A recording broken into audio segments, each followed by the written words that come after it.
Hey everyone, so today, as I'm sure you could tell by the title, we're doing a Q&A. This was something suggested to me by one of you. You commented and asked if I could do a Q&A, so here we are doing a Q&A. I'll be answering about 10 questions. I will try really hard not to make any of my answers too long, because as we all know, I tend to ramble, but I promise I will try super hard, so let's get right into it. Okay, so the first question I got was actually on Instagram. I had put a question thing there to see how many questions I could get. So the first question is, how many episodes do you plan on making for The Watchmaker? This is, it's a really good question, but also kind of a complicated question just for me. So I can't really give you an exact number, quite honestly. There will definitely be a few more, so if I would give you, I could give you a range, so maybe 12 to 15 episodes or more. I don't want to spoil anything, but we are getting close to the end.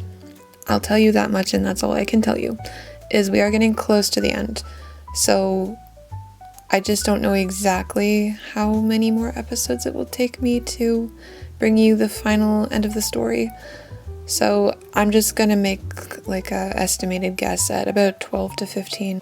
Okay, next question is, what does my setup look like? Well, you maybe wouldn't want to see my desk. It's a little messy at the moment. So I will do my best to sort of just describe it to you. I might take some pictures and insert them of what I've got going on right now. So like a lot of people, I have my background paper and then I just have this white paper on the bottom a lot of the time. It helps reflect the light, I find, and it's just kind of nice and bright for seeing all the colors in the LPS better. This paper, a lot of it I've actually gotten from yard sales and thrifting, but I also have some pads of paper from Michaels. I do highly recommend when they put their pads of paper on sale. I recently got a big pad for $6 because they were just trying to really get rid of it. So I highly recommend checking out Michaels and seeing if you can find a deal like that sometime, because it's honestly a really good deal to get like a whole thick pad of paper for $6. I love me a good bargain. And then as for lighting, I use my overhead light. It's honestly pretty bright. And then I have a window behind me. It's a pretty big window. And then I also use a ring light. So that is currently the only lighting that I use. I would maybe want to get a light for the other side of my desk. My ring light clips onto my desk, so and then I can bend it to move where the light is actually pointing. It has like a wired arm thing, but I feel like sometimes there's a bit of shadowing on that side and I don't love that, so I might get something else for that side.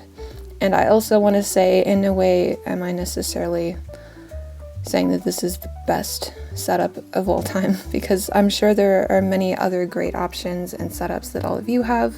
This is just my current setup already. And after that, the next question is, where do I get my furniture, my backgrounds, and my props? Well, I already did mention where I get my backgrounds, so I will kind of exclude that one for now. But I will tell you where I get my furniture and my props. So I would say that at least a little bit of the furniture I have is from my childhood, so I was fortunate in that respect.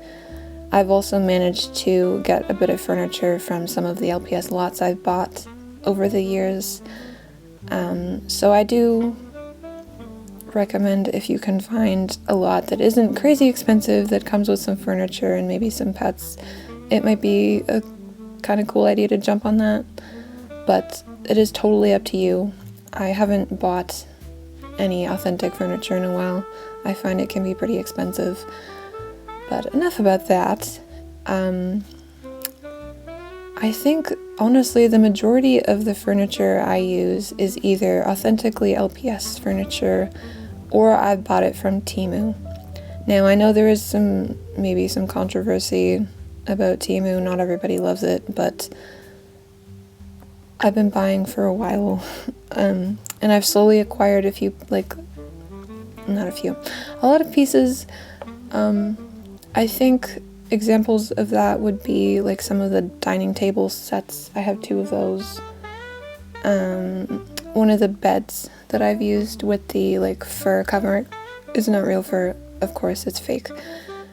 And occasionally I do get a couple things here and there from Etsy. It's pretty rare because I find those aren't really greatly priced most of the time. But I would also suggest maybe you can hunt around at thrift stores. It's not necessarily something I think to look at. I don't find furniture super often, or LPS, sadly. But I don't know, just hunt around and whatever you think might be a good place to check for you. Okay, number 5. Where do I get my LPS clothes and my necklaces from? Great question, honestly. You maybe already know a little bit of the answer to this based on all of the clothing hauls I've done. I know I do a lot of them, and you might think I'm kind of obsessed with LPS clothes. I swear that I'm not. I just have kind of a passion for LPS clothes. It brings me a lot of joy. But enough about that. Long story short, I think the majority of my clothes come from 3 main LPS clothing little stores. So the first one is Shop Littles Crochet on Instagram. I have bought many times from her. She is a good friend of mine in the LPS community. And then secondly, we have Toasted TV. I really love her products as well. And that is where I get the majority of my like big skirts and bows and some of my necklaces too. And then the third is List Pet Shop, which I recently did my 2nd ever haul for. I can't wait to buy from you guys again. Yeah. Again, I'm not endorsing. This is not like sponsored. I just, I really love their clothing and it's really good quality. So I highly recommend all 3 of these places. And lastly, I actually do make some of my own necklaces. I am no expert, and that's about all I can make. I don't know how to make clothes. I'm not really good at bows either, but I can make necklaces. Number 7. Where did I get my inspiration for the watchmaker? Oh boy. This is a really interesting question, and I'm kind of glad you asked, even though I don't know if I can give you one solid answer. I think I would definitely say that some of my inspiration, at least for the watch aspect, comes from myself. Just in the sense that I actually own a few like vintage watches that my dad has gotten me. My dad is pretty big into restoring old I can't talk today, I'm sorry. Old vintage watches. So I suppose I did kind of get a little inspired by him. He likes to fix them up. And I just thought, well, wouldn't it be kind of cool if I added like a magical sort of element to this instead of it just being about like, I don't know, somebody that owns a watch shop? Because yeah, that might have been cool, but I wanted it to be hopefully unique and different. And then I kind of started branching out, thinking like, oh, what if I added time travel? What if there was like this sort of like race to get back home? And what if there was obstacles and maybe, well, if you've watched it, then you've got a good sense of what it's about. I won't give you any spoilers, but yeah, I think that is a lot of the main inspiration I have. As for the characters, I have actually, specifically Echo. Echo is a custom that I got from Creative Spins a while ago, and the moment I bought her, I knew that I wanted to use her in something sort of supernatural and cool. And then I just sort of was thinking like, okay, I want there to be like a girl who gets into this mess, and all this stuff sort of just came together to me. So part of it was just branching off of stuff that inspired me in the beginning. Alright, number 8 is tips for cleaning LPS. Well, I'll be honest, there's already quite a few videos that talk about this out there, so I don't think I have a lot of like new information I can give you, but I'll still give you a quick rundown of some of the things that I use. First up, I highly recommend hand sanitizer for cleaning the rust off of your LPS, specifically around the neck. I usually will just dab a bit of it onto like a Q-tip because it's nice and small to get into the neck area of an LPS. And I would say like at least 85% of the time it's worked well for me. I can't guarantee that it will work every single time, and it may or may not also depend on the kind that you use. I don't think it should, but there might be some kinds that work better than others. I also really like using disinfectant wipes. It's pretty easy just to get like some basic dirt and grime off your LPS if you've just bought maybe some new ones and they're just a bit dirty from sitting around for a while. And I have occasionally used a toothbrush to kind of, I don't put it like on the painted spots because I don't want to scrub too hard, but if there's like a bit of dirt or marking on like her head, or, well, I'm just using my mascot as an example, I might sort of put some soap and water and try to scrub it off. This doesn't always work, but you're welcome to try it. I think that's sort of the main things that I've used. I don't know how to get every single thing off, I'll be honest. I do sometimes rely on other people's expertise, so I do highly recommend checking out other videos if you want to know more in depth or different solutions for that. Number 9, where did you get the customs you use in the watchmaker? This is kind of a fun question too. So I believe I've only used 3 as of now. So I'll maybe go in order of importance. I don't know. Well, starting with Echo, I did sort of already mention I got Echo from Creative Spins on Etsy. If I can think of it, I will try to take a picture and like insert a picture of their Etsy shop or link them down below. When I got Echo, it was packaged, she was packaged really nicely. There was no delays in shipping or anything. It was really good. Let's see, Fallon is a pretty cool custom.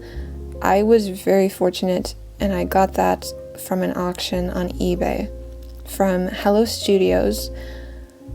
There was a lot of people bidding on that, and I was very fortunate, and I feel very lucky that I managed to snag her because she is very beautiful. She might be a very evil character, but I do love her design.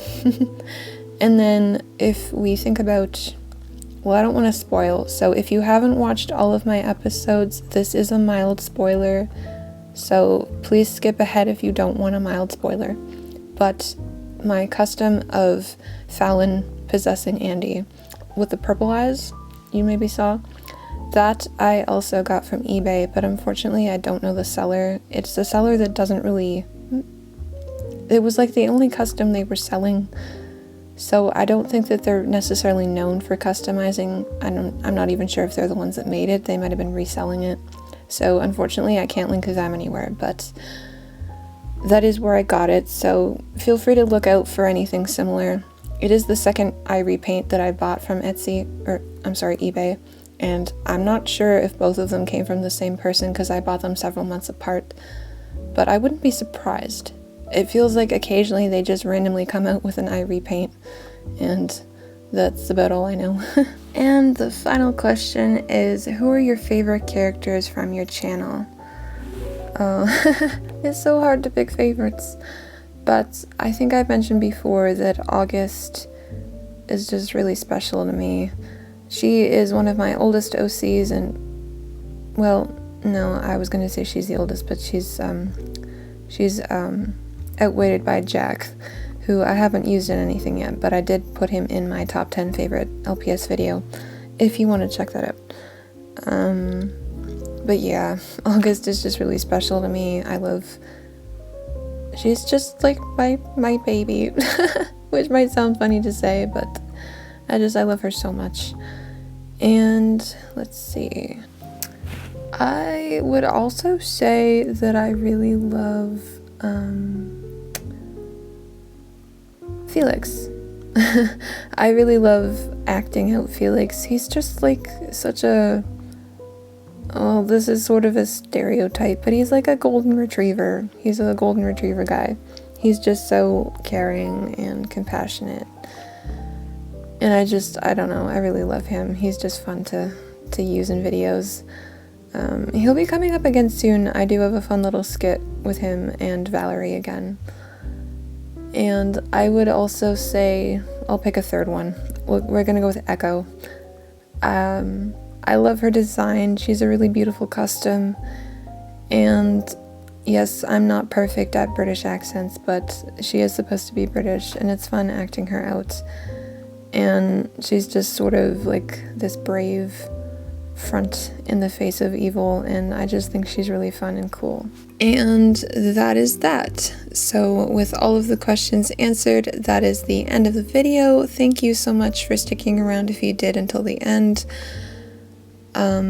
I really hope that Editor Me cuts out all of the excess rambling, and I hope it doesn't become too long of a video, but anywhooser, thank you so much for watching, and stay tuned for more.